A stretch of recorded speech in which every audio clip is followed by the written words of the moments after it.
નમસ્કાર મિત્રો, option trader Gujarati new learning વિડીયોમાં આપ સૌ મિત્રોનું હાર્દિક સ્વાગત છે.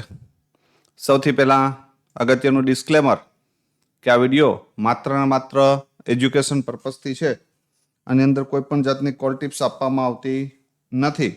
ઓપ્શન ટ્રેડિંગ એ રિસ્કી છે અને છતાં પણ જો કરવું હોય તો તમારા ફાઇનાન્શિયલ એડવાઇઝરની સલાહ લઈને પછી જ કરવું, જેથી કરીને તમારા રિસ્કને મેનેજ કરી શકો. હવે મહત્વની વસ્તુ કે અગાઉના ટ્રેડિંગ સેશનની અંદર આપણે શું ચર્ચા થઈ હતી અને શું જોવા મળ્યું. હવે ક્લીન વસ્તુ છે ભાઈ કે સૌથી પહેલા તો માર્કેટ કેવું ઓપન થયું, હેવી ગેપ અપ. બરાબર, ઓટીજી સક્સેસ સેટઅપ વાળા મિત્રોને ખ્યાલ હશે કે ભાઈ આને ગેપ અપ જ ઓપન થવાનું હતું. બરાબર, એટલે કહેવાનો મારો ભાવ અર્થ એ છે કે ક્યારેય પણ કોઈ મૂવમેન્ટ આવે છે તો એ તમને કહીને આવે છે, એમને આવતી નથી. પણ કોઈ પણ મૂવમેન્ટની એક્યુરેસી હોય કે ભાઈ 10 વખતમાંથી 6 વખત કે 7 વખત સાચી પડે અને 3 વખત ખોટી પડે. બરાબર, પણ 6 કે 7 વખત સાચી પડે ને ત્યારે 40 પોઈન્ટ પ્લસનું રિઝલ્ટ હોય એનું સિંગલ ટાઈમનું, તો કદાચ 3 વખત ખોટી પડે ને 40 પોઈન્ટ 3 વખત લઈ જાય તો એમાં કંઈ વાંધો નથી. અથવા તો એમાંથી 20 પોઈન્ટ લઈ જાય તો એમાં કોઈ વાંધો છે નહીં. પણ સેટઅપ બને તો એટેમ્પ મારવો પડે. પછી એવું નહીં કે ભાઈ આ જગ્યાએ સેટઅપ બન્યું હતું અને આજે નથી માર્યો એટેમ્પ ને કાલે બન્યું છે ને કાલે માર્યો છે, તો એક દિવસ નહીં અને એક દિવસ હા, તો પછી એક્યુરેસી જળવાશે નહીં. બરાબર, પણ ગેપ અપ ઓપન થયા પછી લગભગ 40-45 મિનિટની અંદર મેં તમને એક ચાર્ટ ફ્રેશ શેર કરી આપ્યો હતો અને એક ક્લીન ભાષાની અંદર એવું કીધું હતું કે પુટના પ્રીમિયમની અંદર યા તો બીઓએસ ઉપર જજો અને યા તો ફેક બ્રેકડાઉન ઉપર જાજો. બરાબર, આ બે પેટર્નમાંથી કોઈ એક પેટર્ન ન જોવા મળે ત્યાં સુધી પીમ ના જતા. તો આ પેટર્ન આપણે જોવા મળી. બરાબર, જે હું વારંવાર ફ્રી એનાલિસિસની અંદર સમજાવું છું. પણ હવે આપણે માત્ર ને માત્ર લેવલ માટે કામ કરીએ છીએ. બરાબર, કે સાહેબનો વિડીયો આવ્યો તો લેવલ ડ્રો કરી લઈએ, સાહેબનો વિડીયો આવે તો લેવલના સ્ક્રીનશોટ મારી લઈએ. આખો 30 મિનિટનો વિડીયો જોવાનું કે 25 મિનિટનો વિડીયો જોવાની તકલીફ લેતા નથી, એટલે આ બધી તકલીફો થાય છે. બાકી જે મિત્રોએ ખરેખર કોર્સ નથી લીધો ને એને પણ ઘણું ખરું નોલેજ જો ફ્રી એનાલિસિસ વિડીયો ફૂલ જોતા હશે ને તો મળશે. બરાબર, પણ આવું થતું નથી. આપણે કોને વધારે પ્રિફર કરીએ છીએ? શોર્ટ વિડીયોને, કે સાહેબ શોર્ટ વિડીયો મોકલી દઉં ને તો એ ચાલશે. કારણ તો કે આપણે આ લેવલ જ જોવે છે, બીજું કંઈ જોવું છે નહીં. આપણે શીખવાની કોઈ ધગસ છે નહીં. બરાબર, પછી આ છેલ્લા 4-5 દિવસની અંદર ઘણા મિત્રોના રેગ્યુલર કે જે મિત્રોએ કોર્સ પરચેસ નથી કર્યો એવા મિત્રોના સ્ક્રીનશોટ મને આવે છે કે સાહેબ 5,000 માઇનસ છું, 3,000 માઇનસ છું, 2,000 માઇનસ છું. પછી નીચે મેસેજ એવો આવે છે કે સાહેબ મારે તમારો કોર્સ તો પરચેસ કરવો છે પણ કેપિટલ નથી. તો ભાઈ આ 3,000, 5,000 અને 2,000 આ માઇનસ કરવા માટેનું તમારી પાસે કેપિટલ આવે છે, પણ એજ્યુકેશન માટેનું કેપિટલ આવતું નથી. હંમેશા ઇન્વેસ્ટમેન્ટ કેમાં થાય? તો કે એજ્યુકેશનમાં.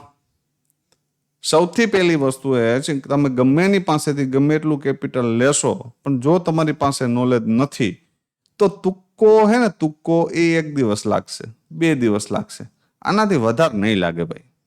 એટલે મહેરબાની કરો. અને એમાં પણ સુરવીરતા એટલી હોય છે કે 105 રૂપિયે પ્રીમિયમ બાય કરેલું હોય છે અને 42 રૂપિયા હાલતું હોય તો પણ એ હોલ્ડ હોય ઓવરનાઇટ. આટલી હિંમત આવે છે ક્યાંથી એ નથી સમજાતું મને. બરાબર, આટલી હિંમત આવે છે ક્યાંથી એ સમજાતું નથી. બીજી વાત, ઘણી વખત મેં સમજાવ્યું છે કે આટલું ટોપ ઉપર માર્કેટ ઓપન થઈ જાય તો ફર્સ્ટ એટેમ્પ છોડી દેવાનો. સેકન્ડ એટેમ્પ ઉપર તમે સ્કેલ્પિંગ કરી શકો.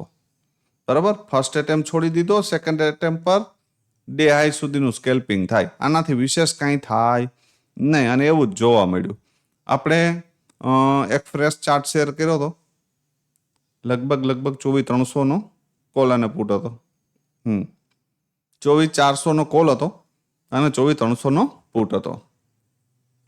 એક્ઝેક્ટ પિન પોઈન્ટ લેવલ આપ્યું હતું મેં તમને. લગભગ 15 મિનિટની 1, 2 અને 3 કેન્ડલ મેં જ્યારે ચાર્ટ શેર કર્યો હશે ને ત્યારે 3-4 કેન્ડલ બની હશે. બરાબર, તો 67નું મેં તમને લેવલ આપ્યું હતું અને એક્ઝેક્ટ 67 થી બાઉન્સ થતું હતું અને 80-90 સુધીનો હાઈ મારતું હતું. બરાબર, સેમ પ્રોસેસ. અને પછી લાસ્ટમાં આ એક બોક્સ આપ્યું હતું. બરાબર, જેવું એ બોક્સની અંદર ફરી આવ્યું, એનું રિટેસ્ટ કર્યું, ત્યાંથી ડાઉન આવ્યું. સેમ વસ્તુ પુટના પ્રીમિયમની અંદર તમે એમ કહો છો કે આને કહેવાય ફેક બ્રેકડાઉન.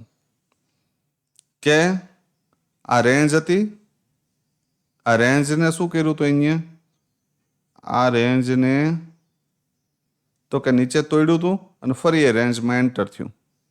તો અહીંયાથી એક નાની એવી મુવમેન્ટ મળી. હવે ભાઈ તમને એવો પ્રશ્ન થતો હશે કે સાહેબ આ પ્રીમિયમ કેમ એટલા ઇન્ક્રીઝ નથી થતા? ભાઈ 70 તમારી એન્ટ્રી કદાચ અહીંયા પણ થઈ હોય ને 65-67ની આજુબાજુ, બરાબર, તો લગભગ 110, તો ઓલમોસ્ટ 50 પોઈન્ટ છે ભાઈ. આ કંઈ ઓછા કહેવાય નહીં. અને બીજી વસ્તુ, જ્યારે 12ની અંદરનો ઇન્ડિયા વિક્સ હોય, 12% નીચેનો ઇન્ડિયા વિક્સ હોય, ત્યારે ભાઈ મુવમેન્ટ આ જ રીતની રહેશે. કોલના પ્રીમિયમ ઓગળશે, બરાબર, અને પુટના પ્રીમિયમને હાલશે નહીં. બરાબર, અથવા તો હાલશે તો એ રેન્જ બનાવશે, રેન્જનું બ્રેકડાઉન કરશે, પછી જ ઉપર નીકળશે. લો ઇન્ડિયા વિક્સની અંદર એક ફાયદો એવો હોય છે કે પ્રીમિયમ કુલ હોય, કેવા સસ્તા. પણ એ પણ શું સસ્તા ક્યારે થાય? તો કે પીગળે ત્યારે. બરાબર, સસ્તા ક્યારે થાય? કે પ્રીમિયમ પીગળે ત્યારે. હા, પોસિબલ છે કે એક્સપાયરીના દિવસે આવો ઇન્ડિયા વિક્સ હોય ને જો એક બાજુ બ્લાસ્ટ મુવમેન્ટ આવી ને તો 2-3 રૂપિયાવાળું પ્રીમિયમ 100 રૂપિયા જવાની કેપેસિટી, 200 રૂપિયા જવાની કેપેસિટી ધરાવે છે. બરાબર, તો સમજો ધ્યાનથી આ વસ્તુ કે આની અંદર યા તો એક થર્ડ એટેમ્પ ઉપર અહીંયા એટેમ્પ મારી શકાતો હતો ને યા તો આ ફેક બ્રેકડાઉન ઉપર મારી શકાતો હતો. આના સિવાય આખા દિવસમાં ક્યાંય ટ્રેડ હતો નહીં. હવે તમને એવો પ્રશ્ન થતો હશે કે સાહેબ તમને આ પાછળથી દેખાય છે? ઘણા મિત્રોના મને પ્રશ્ન આવે છે કે સાહેબ આ લાઈવ માર્કેટમાં દેખાય જ ને ભાઈ, કેમ ન દેખાય? હું એમ કહું, તમારી પાસે તમારા સેટઅપ છે કે ભાઈ આ મુજબ માર્કેટ હાલે તો આપણે આવું કરવું છે. એ મુજબનું સેટઅપ નથી. મેં તમને આ લાઈવ માર્કેટમાં ચાર્ટ શેર કરેલા છે અને અહીંયા સપોર્ટ આપેલો છે કે 67નો એક સપોર્ટ છે. જો એ બ્રેક થશે ને એટલે ચાલી આવશે. આવી ગયું ચાલી? બરાબર, તો હંમેશા જો તમારી પાસે નોલેજ હશે તમને એટલી તો ખબર પડશે કે મારે અહીંયા ઘૂસવાનું નથી. બરાબર, ઓટીજી સક્સેસ સેટઅપ કોર્સની સૌથી મહત્વની વાત એ છે કે તમને બિનજરૂરી જગ્યાએ ઘૂસવા દેશે નહીં. બિનજરૂરી જગ્યાએ ઘૂસવા નહીં દે. બરાબર, અને દિવસમાં 2 કે 3 ટ્રેડ જ આપશે. જો મારા પરફેક્ટ નિયમ કાયદાને તમે ફોલો કરશો તો 2 અથવા 3 ટ્રેડ કરતા વધારે તમને મળશે નહીં ભાઈ. પણ એ ટ્રેડ ધમાકેદાર હશે. અને તમે આવી ઝિગઝેગ મુવમેન્ટથી અથવા તો આ જે આની અંદર અમુક મિત્રોને એસએલ ગયા છે ને અહીંયા કે ચલો હવે આ તો એટલું ટોપ ઉપર નથી લેવું તો આ લઈ લઈએ. બરાબર, ના જ્યારે આ પાછું બ્લાસ્ટ થયું હશે ને ત્યારે આમાં હિંમત પણ નહીં કરી હોય. કેમ કે અહીંયા 15 મિનિટની કેન્ડલો છે. 2 કલાક આ એરિયાની અંદર જ્યારે સાઇડવેઝ રહ્યું ત્યારે આપણે મસ્ત મજાના 2 કે 3 એસએલ લઈ લીધા હોય. બરાબર, પછી આપણે આની અંદર ઘૂસવાનો પ્રયત્ન પણ કરતા નથી. પણ તમને ખબર જ નથી કે અહીંયા શું કામ નથી ઘૂસવાનું. બરાબર, જ્યારે આ નોલેજ હશે ને ત્યારે કમસે કમ લોસ કરતા બંધ થઈ જશો. યાદ રાખજો. બરાબર, ઘણું ખરું લાઈવ પ્લેટફોર્મ ઉપર નથી કહી શકાતું. બરાબર, પણ મોસ્ટ ઓફ ઈશારામાં પણ કહું છું. બરાબર, તો આશા રાખું છું કે આ વસ્તુ તમને સમજાણી હશે. જોઈ લઈએ કે આવતીકાલે શું થઈ શકે. મેન વસ્તુ, જ્યાં સુધી 24,320ની ઉપર એક 15 મિનિટ ક્લોઝ કરી દે, બીજી એના ઉપર ક્લોઝ કરી દે, ત્યાં સુધી આપણે માનશું નહીં. બીજી કેન્ડલ આના ક્લોઝિંગની ઉપર જ્યાં સુધી ક્લોઝ ન કરી દે કોની ઉપર? 320 ઉપર. ત્યાં સુધી આપણે નહીં માનીએ કે 320 નું લેવલ બ્રેક થઈ ગયું. બરાબર. હવે 320 બ્રેક નથી થતું ને તો આ ઝોન આપણા માટે ઓપન છે 24,066. યાદ રાખજો. હવે હું એવું પણ નથી કહેતો કે હું માર્કેટમાં નેગેટિવ છું, પણ માર્કેટનું સ્ટ્રક્ચર મને વીક દેખાય છે. બરાબર. જ્યાં સુધી મારો એક્સપિરિયન્સ છે ત્યાં સુધી. હા, આની ઉપર એક 15 મિનિટ ક્લોઝ થઈ ગઈ, બીજી કેન્ડલ એના ઉપર ક્લોઝ થઈ ગઈ, ફરી રિટ્રેસમેન્ટ આવે ને અહીંયા પોઝિટિવ કેન્ડલ બનાવવા ક્લોઝિંગ એરિયાની આજુબાજુ, તો અહીંથી બાઉન્સ બેક એ કરશો આપણે, કોઈ વાંધો નથી. આપણો વ્યૂ સિંગલ નથી. આપણો વ્યૂ જે છે સિંગલ નથી કે ભાઈ આ બાજુ જ જવું છે. ચાર્ટ લાઈવ માર્કેટમાં શું કરે છે એના ઉપર જશું, પણ જે સ્ટ્રક્ચર છે એ મુજબ માર્કેટની અંદર એક વીકનેસ છે. બરાબર. અને જેના ટાર્ગેટ મને 24,066 દેખાય છે મિનિમમ. બરાબર. 974 આવે તો એમાં કોઈ નવાઈ નથી, પણ આ એરિયો તો આવી શકે. બરાબર. તો ફર્સ્ટ કન્ડિશન કે એક વખત આ એરિયામાં જાય, અહીંયાથી કોઈ શૂટિંગ સ્ટાર કેન્ડલ મળે, આ એરિયામાં રિટ્રેસમેન્ટ આવે તો પહેલો ટાર્ગેટ 250, બીજો 159 અને ત્રીજો 24,066. Step by step. Second possibility, ઉપર ક્લોઝ કરી દે, બીજી કેન્ડલ એના ઉપર ક્લોઝ કરી દે, પુલ બેક મારે અને કન્ટિન્યુએશન 24,480. બરાબર. પહેલો ટાર્ગેટ 389 અને બીજો 480. બરાબર. આ રેન્જની અંદર આટા મારે તો એવોઇડ.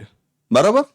આ રેન્જની બહાર ન નીકળે ને તો સમજવાનું, અથવા તો અહીંથી એક સ્ટ્રોંગ એક મોટી કેન્ડલ માર દે આ રીતે, તો આ રીતના બોક્સ મારીને બેસી જવાનું શાંતિથી કે તું આની ઉપર બ્રેક કર યા તો આને નીચે બ્રેક કર, અથવા તો ઉપર બ્રેક કરીને પછી નીચે ટ્રેપ કરીને નીચે આવ, અથવા તો નીચે બ્રેક કરીને ટ્રેપ કરીને ઉપર આવ, તો આપણે વચ્ચે ઘૂસવાનો પ્રયત્ન કરશું, નહીતર નહીં. બરાબર. ક્લિયર. હવે જોઈ લો પ્રીમિયમ, મેન વસ્તુ. હવે 24,300 નો કોલ છે, 24,300 નો પુટ છે. કેમ કે બંને પ્રીમિયમ કુલ જ છે, બહુ એટલા બધા કંઈ હેવી છે નહીં. અને નાના પ્રીમિયમની અંદર ધારી લ્યો કે 30 રૂપિયા વાળું પ્રીમિયમ હોય તો ડબલ થાય તો 30 પોઈન્ટ મળે, એટલે મેં થોડા પ્રીમિયમ ઊંચા રાખ્યા છે. બાકી આનાથી નાના પ્રીમિયમ પણ આપણે સિલેક્ટ કરી શકીએ, પણ આની રેન્જ થોડીક મોટી રહેશે. બરાબર. સમજી લેજો ધ્યાનથી. જ્યાં સુધી આ પ્રીમિયમ 116 ની નીચે છે ત્યાં સુધી આ પ્રીમિયમ 0 થવાની કેપેસિટી છે. શું હે? 0. બરાબર. યાદ રાખજો. 116 ની ઉપર જો એક 15 મિનિટ કેન્ડલ ક્લોઝ કરી દે, ફરી એનું રિટ્રેસમેન્ટ 100 રૂપિયાની આજુબાજુ ક્યાંય પણ આવે, 198, 95 ક્યાંય પણ, ધ્યાનથી સમજો. બરાબર. આપણે સ્કેલ પર નથી. હું 20 પોઈન્ટનું સજેશન ક્યારે આપીશ નહીં. અહીંયાથી સ્ટ્રોંગ ક્લોઝ કરી દે, તમને પ્રશ્ન થશે કે સાહેબ અહીંથી ડબલ તો થઈ ગયો છે, તમે હવે અહીંયાથી પછી હવે તમે સલાહ આપો છો શું બાકી રહ્યું છે? ભાઈ ત્યાંથી જ હોય. બરાબર. આ એરિયામાંથી ક્યાંય પોઝિટિવ કેન્ડલ બને તો પહેલો ટાર્ગેટ જે હાઈ માર્યો હોય તે, બીજો 148, અને આની ઉપર નીકળું તો 187 અને 215. બરાબર. પણ આ પોસિબિલિટી મને નથી દેખાતી. થશે તો આપણે એ પણ પ્લે કરશું.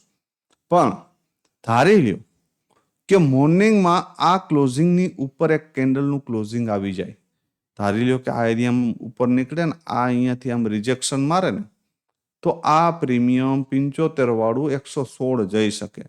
પણ આ ઝોન બ્રેક થાય તો હવે અહીંયાથી આ ઝોન બ્રેક થાય ને અહીં પુલ બેક આવે તો અહીંથી આટલું સ્કેલ્પિંગ કરી શકો.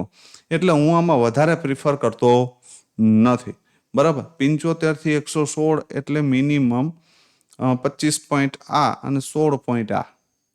બરાબર. 40 પોઈન્ટ જેવો છે ટાર્ગેટ, પણ 40 પોઈન્ટ એ તમને પિન પોઈન્ટ એરિયામાં મળે, 4-5 પોઈન્ટનો સ્ટોપ લોસ આવે તો આ ટ્રેડ કરાય, બાકી છોડી દેવાય.